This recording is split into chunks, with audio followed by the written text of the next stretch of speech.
যদি আজকে জেলে না থাকতো শওকত মোল্লা, জেলে যদি না থাকতো, যদি এই ভাঙড়ের ক্যানিং এর রাস্তা দিয়ে হাঁটতে হতো, বাড়ি থেকে বেরোতো নিজের পায়ে হেঁটে, বাড়িতে ফিরতো চারটে লোকের কাঁধে চেপে, এই শওকত মোল্লারা এরা যা অত্যাচার করেছে।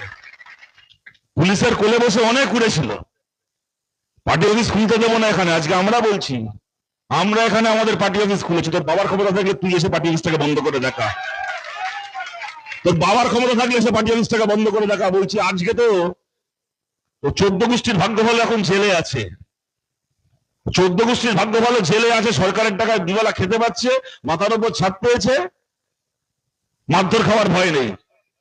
যদি আজকে জেলে না থাকতো শওকত মোল্লা, জেলে যদি না থাকতো, যদি এই ভাঙড়ের ক্যানিং এর রাস্তা দিয়ে হাঁটতে হতো, বাড়ি থেকে বেরোতো নিজের পায়ে হেঁটে, বাড়িতে ফিরতো চারটে লোকের কাঁধে চেপে, এই শওকত মোল্লারা এরা যা অত্যাচার করেছে। অনেক কমরেডকে মার খেতে দেখেছি, অনেক কষ্ট অনেক যন্ত্রণা বুকে আছে। এখানকার বিধায়ক নওশাদ সিদ্দিকী, তার দোষ কি? নিজের বিধানসভা এলাকায় পতাকা তুলতে গেছে, নিজের বিধানসভা এলাকায় নিজের কর্মীদের সঙ্গে দেখা করতে এসছে, তাকে 42 দিন জেল খাটিয়েছে। সে ক্যানিং এর বিধায়ক ছিল, ভাঙড়ে বীজ উদ্বোধন হচ্ছে, ভাঙড়ের বিধায়ক থাকবে না সেখানে, ক্যানিং এর বিধায়ক 4টে থানার আইসি কে নিয়ে বসে মঞ্চে বসে, থানার আইসি বসে আছে, সরকারি প্রোগ্রাম বীজ উদ্বোধন, মাথার পেছনে তৃণমূলের, এখানে তৃণমূলের সিম্বল লাগানো, 4টে থানার আইসি কে নিয়ে ভাঙড়ের বীজ উদ্বোধন করছে। আর ওই দালাল পুলিশগুলো তখন তৃণমূলের সরকার ছিল বলে দালালি করে গেছে, ভেবেছিল বলে সারা জীবন এই পুলিশ আমার দালালি করবে। যদি সরকার পাল্টালো, কোমরে দড়ি বেঁধে সেই পুলিশ গিয়ে গেল থানায়।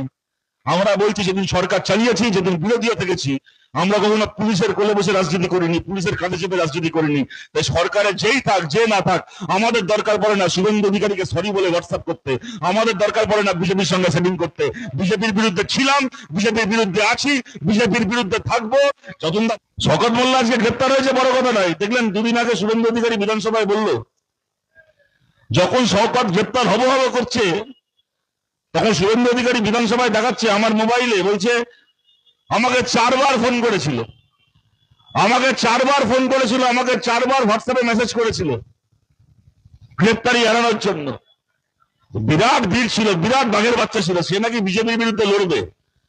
যখন সময় আসলো সুস্থুর করে শুভেন্দু অধিকারীকে 4বার মেসেজ করছে। আসলে কি জানেন, যে বেঈমান হয়, যে নেমো খারাপ হয়, সে সিপিএম এর সঙ্গেও নেমো খারামি করে, সে তৃণমূলের সঙ্গেও নেমো খারামি করবে।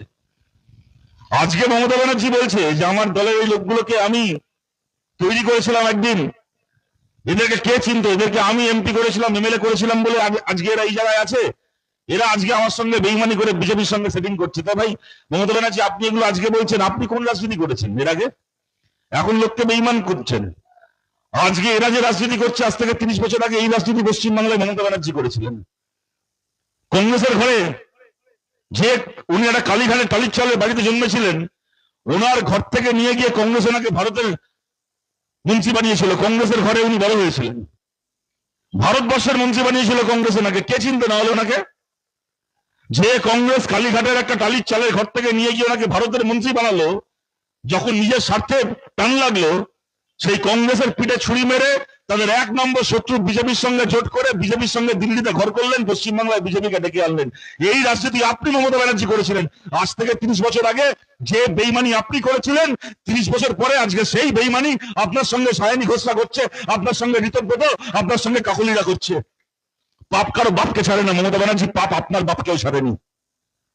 আর এই শওকত মোল্লা যেদিন সিপিএম ছেড়ে, সিপিএম এর আমলে ডিওয়াইএফআই করতো, এলাকায় পার্টি করতো, যেদিন সিপিএম ছেড়ে তৃণমূলে যাচ্ছে, অনেকের খুব আনন্দ হয়েছিল যে দেখ সিপিএম এর কিরাম বাস হলো, সিপিএম এর উঠতি নেতা ছিল, সে তৃণমূলে যাচ্ছে। সেদিন বলেছিলাম, চলো যে সিপিএম এর খারাপ সময় সিপিএম এর সঙ্গে বেইমানি করতে পারে, সে তৃণমূলের খারাপ সময় তৃণমূলের সঙ্গে বেইমানি করবে। যখন আমাদের খারাপ সময় এসেছিল, তখন আমাদের বিরোধীকে এসএমএস পাঠিয়েছিল। যখন আমাদের খারাপ সময় ছিল, তখন মমতা ব্যানার্জিকে এসএমএস পাঠিয়েছিল। আর যখন মমতা ব্যানার্জির খারাপ সময় হলো, তখন শুভেন্দু অধিকারীকে হোয়াটসঅ্যাপ পাঠানো শুরু করলো। এই হচ্ছে এই লাক্ষর নেওয়া খারাপ, এই শওকত মোল্লা।